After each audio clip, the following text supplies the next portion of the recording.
एक गर्मी भरा दिन था। एक तपती हुई दोपहर थी। मदीना की गलियां गर्म हवाओं से भरी हुई थीं। बीबी फातिमा रजी अल्लाह ताला अन्हु अपने छोटे बच्चों इमाम हसन और इमाम हुसैन के साथ अपने घर में थीं। उनके लिए रोजा रखना सिर्फ एक इबादत नहीं था, बल्कि अल्लाह की मोहब्बत का एक सबूत भी था। मगर घर की हालत देखने लायक थी। गरीबी का दौर था। खाने को कुछ ज्यादा नहीं था, पानी भी महदूद था। लेकिन इस सब के बावजूद बीबी फातिमा रजी अल्लाह ताला अन्हु ने रोजे की नियत की। सुबह से लेकर शाम तक उनका पूरा दिन इबादत में गुजर रहा था, लेकिन भूख और प्यास उनके कमजोर जिस्म पर असर डाल रही थी।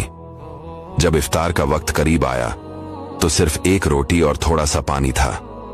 जैसी ही बीबी फातिमा रजी अल्लाह ताला अन्हु ने इफ्तार के लिए हाथ बढ़ाया, एक मिस्कीन दरवाजे पर आया और कहा, या अहलुल बैत मैं भूखा हूं, मुझे कुछ दे दो। बीबी फातिमा रजी अल्लाह ताला अन्हु ने बिना किसी सोच विचार के अपनी रोटी उस फकीर को दे दी। खुद सिर्फ पानी से इफ्तार किया। अगले दिन भी यही हुआ। जब इफ्तार का वक्त आया, एक यतीम आया और खाने की दरख्वास्त की। फिर बीबी फातिमा रजी अल्लाह ताला अन्हु ने अपना खाना उस यतीम को दे दिया। तीसरे दिन भी एक कैदियों ने आकर मदद मांगी और उन्हें अपनी रोटी उस कैदियों को दे दी। 3 दिन तक सिर्फ पानी पीकर रोजा रखना और फिर भी किसी और की भूख को अपनी भूख पर तरजीह देना, यह सिर्फ बीबी फातिमा रजी अल्लाह ताला अन्हु का ही जज्बा हो सकता है।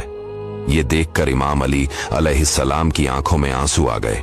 उन्होंने देखा कि बीबी फातिमा रजी अल्लाह ताला अन्हु की हालत कमजोरी की वजह से और ज्यादा नाजुक हो गई थी।